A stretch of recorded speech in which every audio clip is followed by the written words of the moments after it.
To show you guys how this works, I printed this cute picture of Pikachu to trace. Place that down. You need a second piece of paper to trace on, like I have here.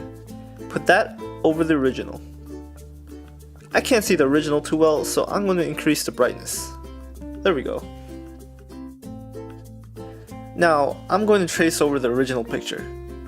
I'm not a great drawer, so excuse my poor technique and unsteady lines.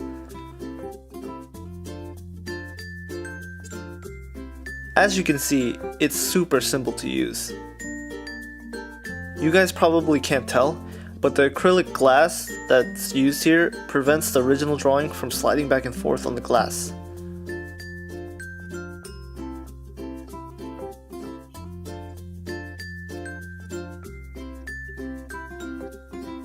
There. Now I'm finished. A masterpiece, if I do say so myself.